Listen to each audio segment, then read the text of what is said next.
इस क्लास में हम देखेंगे कि कैसे हम सी शार्प में बैकएंड लिख सकते हैं, एक बैकएंड सर्वर की तरह जो ना रन करवा सकते हैं हम अपनी फ्लटर ऐप में जो डाटा दे, जो एक सर्वर और क्लाइंट की तरह ये काम करेगी। जैसे सर्वर एक होता है, सर्वर को रिक्वेस्ट जाती है, सर्वर आगे से रिस्पॉन्स देता है, ठीक है। तो इस चीज़ को हम जो है ना बनाने वाले हैं। इस वीडियो में हम यही चीज़ डिफाइन करेंगे कि कैसे सर्वर को हम बना सकते हैं। तो हमने मॉडल, अभी तक आपने अगर प्रीवियस वीडियोज़ नहीं देखी तो आप जाके देख सकते हैं। हमने ये मॉडल वगैरह भी क्रिएट कर लिया, ये हमारा मॉडल बन चुका है। उसके बाद हमारी ये वाली जो है ना अपना रहती है, क्लास बना रहे हैं हम। व्यू वाली हम मॉडल बना चुके हैं, ठीक है, व्यू रहता है, ठीक है। व्यू मॉडल आर्किटेक्चर पे हम काम कर रहे हैं। उसके बाद अब हम यहाँ पे यूज़ करेंगे अपने मॉडल को, और मॉडल में जो है ना हमें इस क्लास को डिफाइन करना पड़ेगा, ठीक है। तो ये अभी हमने यहाँ पे, मेरा ना सिस्टम दरअसल ना यहाँ से ले रहा है डेटा, मुझे इसका इंटरनेट कनेक्शन हटाना होगा। तो मैं भी इसका इंटरनेट कनेक्शन हटा के फिर वर्क करता हूँ। तो इसका इंटरनेट कनेक्शन हट गया। उसके बाद अब यहाँ पे हम काम करते हैं, ठीक है। तो यहाँ पे अभी मुझे ये ब्रैकेट लग गया। ओके, तो इसके बाद अभी हमें वहाँ पे डिफाइन करना पड़ेगा जो कि हमने ऊपर वेरिएबल दिया। जैसे हमने दिया है CPU counter is equal to new new performance counter. ये आ गया हमारे पास न्यू परफॉर्मेंस काउंटर। और परफॉर्मेंस काउंटर में हमें बताना पड़ेगा कि ये कौन सी प्रोसेस है।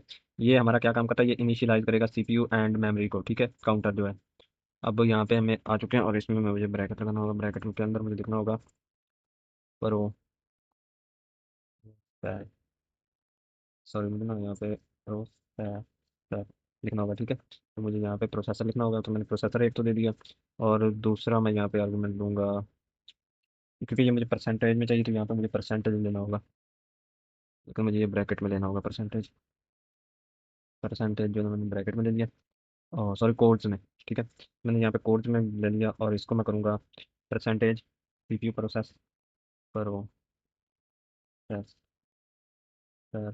Processor time. हाँ, सीपीयू प्रोसेसर टाइम। और इसके बाद मुझे यहाँ पे कॉमा लगाना, और एक और आर्गुमेंट आएगा जो हमारा होगा टोटल। ओके, तो यहाँ पे मुझे यहाँ पे वो लगाना टोटल, ठीक है।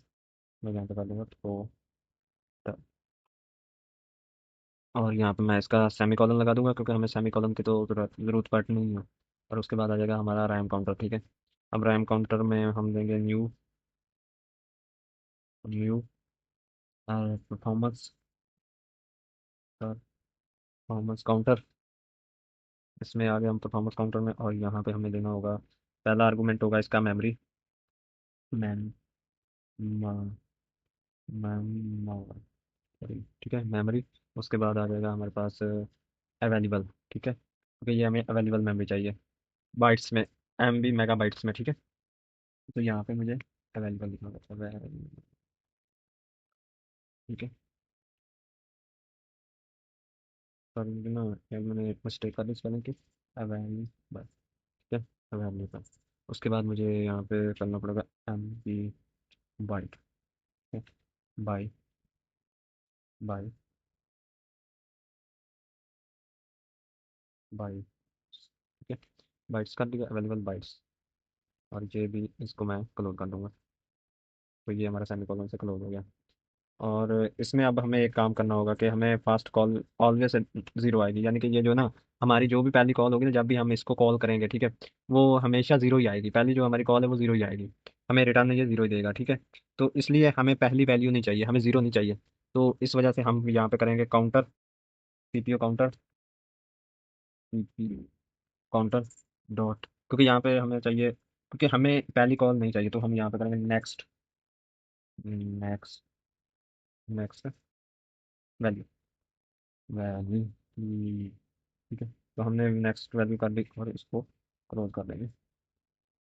तो ये हमारी नेक्स्ट वैल्यू है ना, तो ये आ जाएगी हमारी कि पहली कॉल जो है ना वो हमेशा सीपीयू जो है ना वो ज़ीरो देगा, लेकिन हमें ज़ीरो नहीं चाहिए। तो इस वजह से हमें यहाँ पे ये डिफाइन करना पड़ा।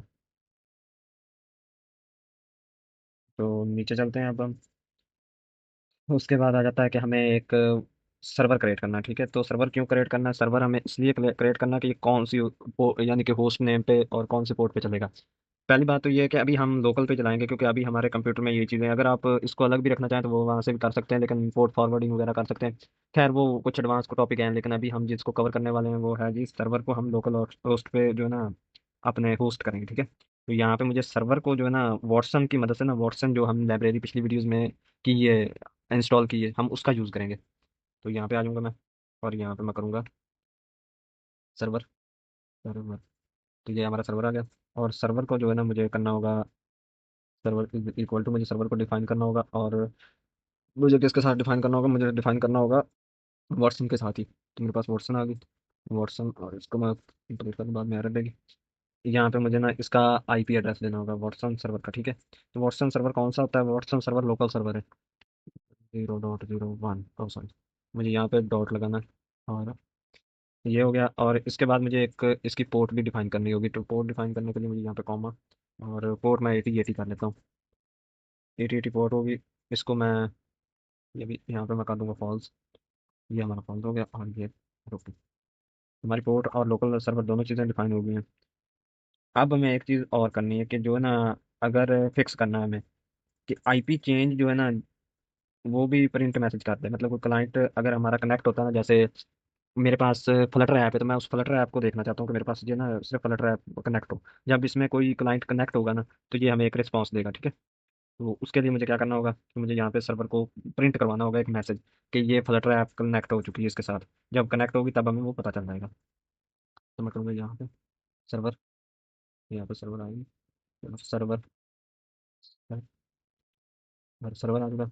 और सर्वर को मैं यहाँ पे करूँगा server dot dot client, client connected, okay, client connected. उसके बाद मुझे करना है ये सर्वर डॉट क्लाइंट कनेक्टेड। और मुझे यहाँ पे करना है प्लस, प्लस इक्वल टू मुझे सेंडर का चाहिए। यहाँ पे मुझे चाहिए, क्योंकि मुझे इसको टाइप कास्ट करना होगा, तो यहाँ पे मुझे सेंडर चाहिए। तो मैं यहाँ पे कर लूँगा इसको टाइप कास्ट, और मैं यहाँ पे दे दूँगा एक लूँगा सेंडर, सेंडर, सेंडर हो गया। और दूसरा मैं इसको आर्गुमेंट देता हूँ सेंडर, और एक मैं इसको आर्ग दे दूँगा, आर्गुमेंट, ठीक है। मैं इसको आर्गुमेंट दे दूँगा, ठीक है। ये हमारे पास आ चुका है आर्ग्स। उसके बाद मैं इसको कर दूंगा एरो फंक्शन से, मतलब कि प्रिंट करवाना है मुझे इसको। मैं यहाँ पे प्रिंट करवा दूंगा, इसको करूँगा इक्वल टू एरो। एरो से मुझे क्या करना पड़ेगा कि कंसोल, जैसे हम प्रिंट यूज़ करते हैं ना वहाँ पे इसमें कंसोल यूज़ करते हैं, लेकिन ये कैप्स में होता है। अच्छा, यहाँ पे कंसोल डॉट, ये सी शार्प में होता है, जैसे हम लाइन, ठीक है। ये लाइन होती है, लाइन में मतलब प्रिंट करेगा। तो मैं यहाँ पे इसको प्रिंट करा लेता हूँ, जैसे हमारी होती है ना डार्ट प्रोग्रामिंग में, वहाँ पे आता है हमें प्रिंट, प्रिंट जो भी करवाना हो, यहाँ पे आता है हमें कंसोल डॉट राइट लाइन। तो यहाँ पे जो भी हम करेंगे ना वो प्रिंट हो जाएगा। तो अभी मुझे यहाँ पे क्या करना है, मुझे यहाँ पे करना है, एक तो मुझे लगाना है डॉलर साइन, ठीक है। मुझे डॉलर साइन बाइक में लगाना है, डॉलर साइन। और कोड्स के अंदर मुझे लिखना है, एक तो देनी मुझे बैक स्लैश एन, क्योंकि मुझे लाइन चाहिए। और उसके बाद मुझे ये सर्वर का रेफरेंस चाहिए, ठीक है। मैं यहाँ पे क्या करूँगा, मुझे सर्वर चाहिए, तो मैं सर्वर की लिस्ट लेता हूँ, सर्वर, ठीक है। मैंने यहाँ पे सर्वर ले लिया, और मैं इसको कैप्स में डाल देता हूँ, अच्छा लगेगा। ओके, तो मैं यहाँ पे इसको क्लोज में डाल देता हूँ, ये कैप्स में हो गया। और उसके बाद मुझे ये बताना है कि ये कौन सा सर्वर का, हमारा सर्वर जो है ना ये रिस्पांस दे रहा है। तो सर्वर रिस्पांस क्या दे रहा है, हमारा सर्वर दे रहा है फ्लटर ऐप कनेक्टेड,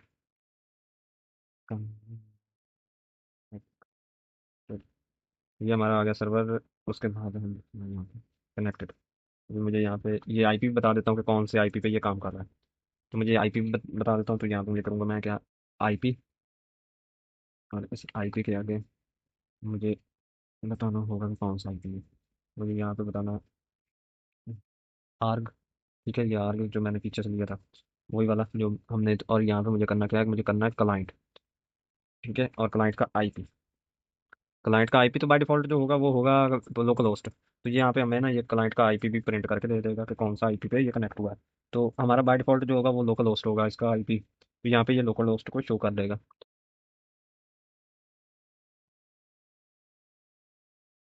ये हो गया हमारा सर्वर का एक कनेक्शन। और इसके साथ साथ हमें ये भी बताना पड़ेगा कि अगर हमारा सर्वर डिस्कनेक्ट होता है तो क्या करना है। सर्वर, सर्वर, और यहाँ पे मुझे करना डॉट क्लाइंट डिस्कनेक्ट। तो यहाँ पे क्योंकि हमारा जो है ना उसको हमने डिस्कनेक्ट करना है, तो तब हमारे पास क्या होगा, जब हमारा सिस्टम जब इससे डिस्कनेक्ट यानी कि वो ऐप क्लोज हो जाएगी जो हमारी फ्लटर ऐप है, तब ये क्या शो करेगी। अगर कनेक्ट करेगी तो ये बता देगी कि फ्लटर ऐप कनेक्टेड। अगर वो डिस्कनेक्ट कर देगी तो क्या शो होगा, वो चीज़ यहाँ पे ये बताएगा हमें। तो यहाँ पे उसमें भी यही चीज़ लिखनी है, सेंडर और आर्क। ठीक है। और उसके बाद मुझे करना एरो फंक्शन, तो मैं यहाँ पे एरो फंक्शन दे दूँगा।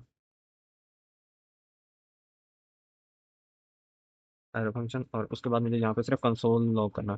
तो मैं यहाँ पे करूँगा console, console dot right. Sorry, मैं जावास्क्रिप्ट में चला गया, कंसोल डॉट राइट होता है। मैं पहले बता दूँ आपको, यहाँ पे कंसोल डॉट राइट होगा, तो मैं यहाँ पे राइट ही कर देता हूँ। मैं यहाँ पे राइट लाइन कर देता हूँ। ये कंसोल डॉट राइट लाइन हो गया। ओके। तो यहाँ पे मैं फ्लटर को डिस्कनेक्ट कर दूंगा। इसमें यही फ़र्क है, इसमें यही फ़र्क होगा कि ये ना डिस्कनेक्ट कर देता हूँ और इसको मैं, यही फ्लटर बाकी सारा कुछ वही होगा, लेकिन जहाँ पे वो कनेक्टेड है वहाँ पे ये डिस्कनेक्ट कर देना है हमने। यहाँ पे से मैं यहीं से कॉपी कर लेता हूँ और यहाँ पे ये कर लेता हूँ। मैं यहीं से कॉपी करके यहाँ पे पेस्ट कर दूंगा, तो ये हमारा काम हो जाएगा। तो ये हमारा काम हो गया, क्योंकि अभी मुझे लग रहा है कि कोई मैंने गड़बड़ नहीं की। Dis dis disconnected. मुझे इसको जो ना इसको स्मॉल कर देता हूँ और ये हमारा हो जाएगा काम कंप्लीट।